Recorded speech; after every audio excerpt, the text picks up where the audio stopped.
Day 2, let's go! Siyempre, sinimulan namin yung araw namin with our morning devotion and time check, it's already 5:57 in the morning. Patungkol po sa gantimpala ng Panginoong Diyos. At sa po, may sharing ni Kuya Efren. Sa aming mga natutunan, yung aming mga na-share, we thank you Lord for the strength, we thank you for the new experiences, Panginoon. Hi guys, good morning. Morning! Hi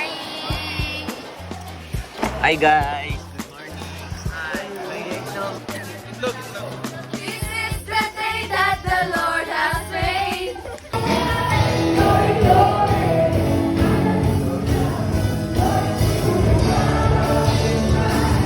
How to gain more wisdom. You read one proverb. After that, nag-meeting lang kami with our groupmates sa aming gagawin na activity na Amazing Race. Buhay na. Number 2. Let's go. Buhay mo noon ay puno ng likod. Pagkakulo ako sa salat.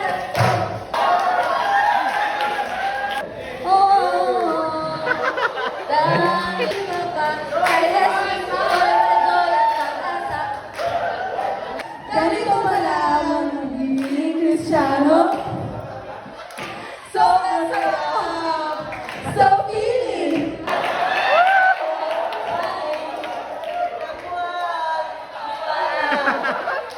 Sa'yo ang puso, taas ang aking kamay para sa'yo. Isa pa, aawit sa'yo! Aawit sa'yo, aawit sa'yo. Ano po sa'yo? Pag-ibig mo natagpuan mo. Sino dito kilala si ang greatest of all time? Siya pala ang Savior, Redeemer. Ang isisigaw, go! Sama-samang isisigaw, go! 1, 2, 3, go! Hi, Saya ano yan? At dito na nagsimula ang activity namin na Amazing Race. Then dapat kapag ginawa na nila, sabay na sabay sila, synchronize. Nangyayari ngayon sa YouTube. Kailangan natin, para Station 3. Natin ang 5 manlalaro.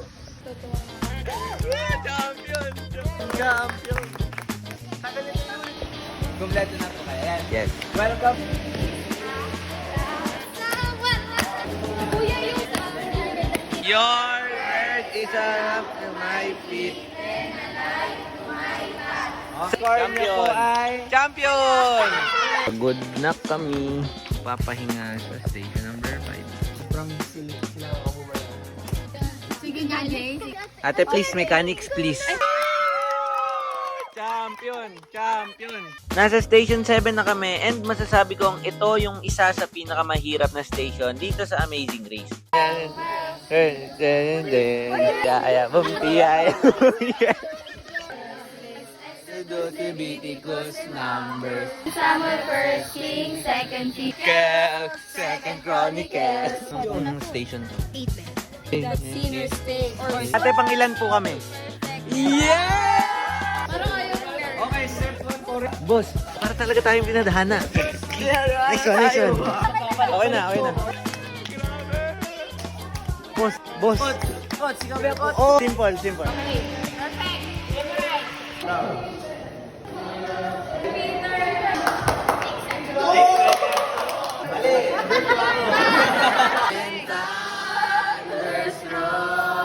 It's lunchtime pagkatapos ng nakakapagod na activity. And after nun, we proceed to our praise and worship to be led by KK Bililio. And sobrang nagpapasalamat ako kay Lord dahil binigyan niya ako ng opportunity para mag-lead ng praise and worship. And to God be all the glory.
is the jar of commitment wherein dito namin isusulat at ilalagay sa jar yung promise namin sa ating Panginoon. At bilang isang musician, ito ang pinaka-inaantay ko, ang Victory Proclamation.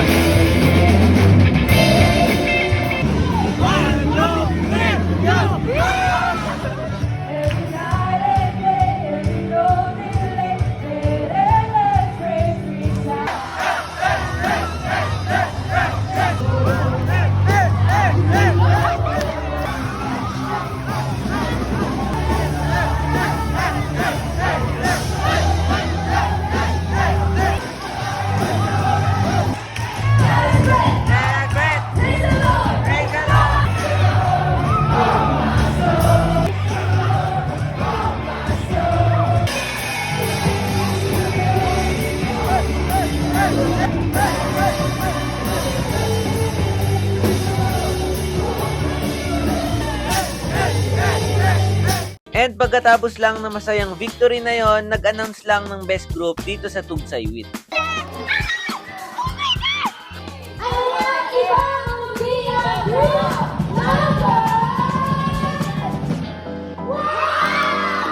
And thanks God na kahit hindi namin natapos lahat ng station, kami pa rin ang nanalo. Pagdaanin na po natin yung mga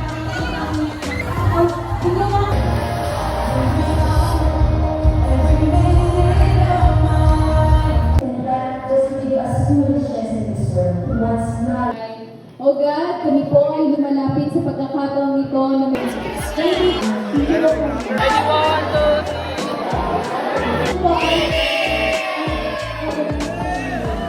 Eto na at pauwi na kami, and that is all for this 2-day youth camp. And don't forget to like, follow, and share. Salamat ulit sa panonood. See you again and God bless us all.